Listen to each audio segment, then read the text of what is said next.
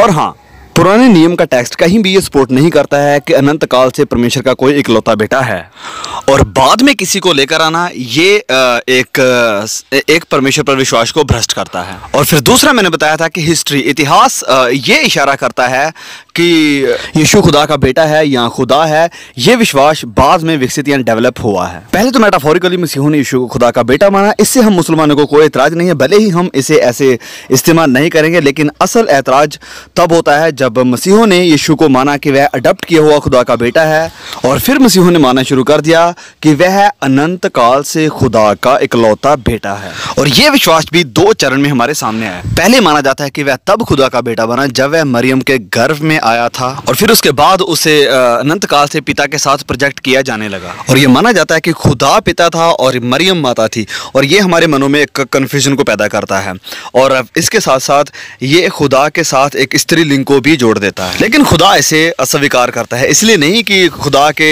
नाम के साथ स्त्रीलिंग को जोड़ा जाता है, वरन इसलिए कि खुदा सिर्फ एक ही है, और पवित्र वचन उसे ऐसे ही प्रस्तुत करते हैं, और हमें किसी और तरीके से उसे प्रस्तुत नहीं करना चाहिए। और मैंने इस सारे विकास को आपको दिखाया है, लेकिन डेविड हमें नहीं दिखा पाए हैं कोई ऐसा पत्र या दस्तावेज जो हमें सीधा यीशु की तरफ से मिला हो या फिर जिब्राइल फरिश्ते की तरफ से मिला हो, जहां लिखा हो यीशु खुदा का बेटा है। वे ऐसे पत्रियों को हमारे सामने लेकर आ रहे हैं जो सालों बाद लिखी गई, जो कहती हैं यूहन्ना ने ऐसा कहा या जिब्राइल फरिश्ते ने ऐसा कहा। और यहाँ तक कि यूहन्ना रचित सुसमाचार भी यीशु के जाने के 20 साल बाद लिखा गया था, और हम नहीं जानते हैं कि ये किसने लिखा है। तो हम इसके ऊपर भरोसा नहीं कर सकते हैं कि यीशु ने क्या कहा और क्या नहीं कहा है। और फिर आखिर में यीशु का मुर्दों में से जी उठना एक बहुत ही विवादित पॉइंट है, जिसके बारे में हम फिर कभी चर्चा करेंगे। तो जब सुसमाचार लिखे जा रहे थे तो वो इस नज़रिया से लिखे जा रहे थे कि यीशु मुर्दों में से जी उठा है, और वह अपने पढ़ने वालों को ये साबित करना चाहते हैं कि वाकई यीशु मुर्दों में से जी उठा है। तो इन दस्तावेजों को पढ़ने से आपको पता चल जाएगा कि ये सारी कहानी बहुत ही उलझी हुई है और असल में मन घड़त है। और इसका सबसे बेस्ट इंडिकेशन है कि यीशु सलीब पर नहीं हुआ, वरन वह बस बेहोश हुआ था, और फिर उसे कब्र में रख दिया गया, और कब्र से खुदा ने उसे अपने पास बुला। और ये पॉइंट कुरान के साथ कोइंसाइड करता है, जो कहता है कि निश्चय ही वह इस मामले में संदेह में थे कि उन्होंने ईसा अलैहिस्सलाम को कत्ल कर दिया है। और आखिर में ये खुदा की सामर्थ्य से बाहर नहीं है कि वह अंजीलों को संभाल ना सके और मसीही विश्वास को सिर्फ एक सच्चे खुदा पर बनाकर ना रख सके। लेकिन कई बार खुदा आज्ञा देता है, वह आज्ञा दे देता है कि जैसे इतिहास में चीज़ें चल रही हैं वैसे चलते रहें, और फिर अपने वक्त में वह उन्हें सही करता है। और अब उसने सही कर दिया है हमें आखिरी प्रकाशन यानी कुरान देकर, जिसे मुस्लिम और मसीहों को मानना चाहिए। Thank you, Dr. Shabir Ali. I really appreciate your conclusion there and staying on time. And we're resetting the clock and getting it ready for David. And we're nearly done with our first debate here this afternoon. So as soon as we get that clock ready, we're going to throw it to David. And we're getting close to right now.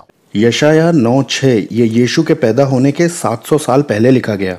क्योंकि हमारे लिए एक बालक उत्पन्न हुआ और हमें एक बेटा दिया गया और प्रभुता उसके कांधे पर होगी। उसका नाम अद्भुत युक्ति करने वाला, पराक्रमी परमेश्वर, अनंत काल का पिता और शांति का राजकुमार रखा जाएगा। तो यहाँ आपके पास एक बेटा है जो बनने वाला है सामर्थी परमेश्वर। शब्बीर इसका कुछ अलग ही अनुवाद करेंगे क्योंकि वो इस्लाम के लेंस से देख रहे हैं, और मैं इसका अनुवाद कर रहा हूँ उस लेंस से जो कि यीशु की टीचिंग पर आधारित है। अब मैं देखिए, अगर ये शब्बीर के लिए ठीक है कि वो कुरान के प्रकाश में जाकर के इसका अनुवाद करते हैं, तो मैं ऐसा क्यों ना करूं कि इसे यीशु के शब्दों के प्रकाश में देखूं। अब जाहिर सी बात है कि शब्बीर यही कहेंगे कि यीशु ने कभी ऐसे दावे नहीं किए, और हमारे सारे रिकॉर्ड यही कहते हैं कि उसने किया। सारे जितने सोर्सेज में जाना संभव है वो सब यीशु को सन ऑफ गॉड कहते हैं।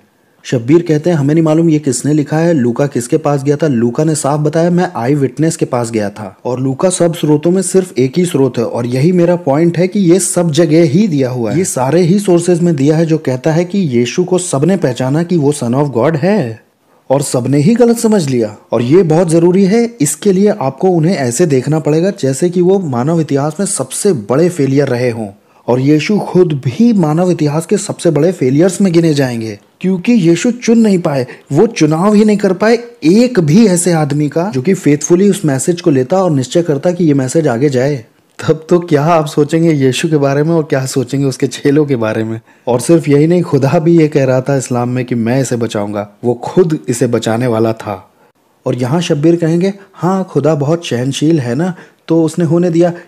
तो क्या खुदा इस तरह से करप्ट होने देगा यीशु का मैसेज? खुदा इजाजत दे देगा लोगों को करप्ट करने के लिए? इतने जो काम यीशु से करवाने के बाद, एक कुंवारी से पैदा होकर के बचपन से ही इस्लाम प्रीच करके, इतनी मिरेकुलस लाइफ जी करके, और उसको बचा लेने के बाद परमेश्वर ऐसे कह रहे हैं अरे होने दो, इसमें समय लगने दो, इन्हें कहने दो कि ये खुदा का बेटा था और मारा गया, गाड़ा गया, जी उठा। मैं आने दे सकता हूँ इस तरह के बदलाव। हाँ, अब समस्या इसमें यह है कि जैसे जैसे समय बीतता है तो बजाय ये कहने के कि वो मैसेज करप्ट हो गए हैं, वो सारे रिकॉर्ड मैसेज सब करप्ट हैं, और फिर उसको ठीक भी करवा देता। और यही खुदा जो कहलवा रहा है यीशु खुदा का बेटा नहीं था, वो क्रूस पे मारा नहीं गया और वो गड़ के जिंदा नहीं हुआ, और वही बाद में ये भी कह देता है कि न्याय इंजील के हिसाब से होगा और तुम्हारे पास कोई और बात नहीं जब तक तुम इंजील पर या तोरा पर या दूसरे प्रकाशनों पे ना खड़े हो। शब्बीर कहेंगे कि इसका मतलब कुरान है। कुरान हो नहीं सकता क्योंकि उसमें अंतर बताया गया है रेवलेशन जो किताब वालों को या मुस्लिमों को दिए गए। तो ये हमें बता रहे हैं कि उन बातों पर यकीन मत करना जो क्रिश्चियंस कहते हैं, लेकिन तुम उन बातों को मानना जो इन टेक्स्ट में दी हैं।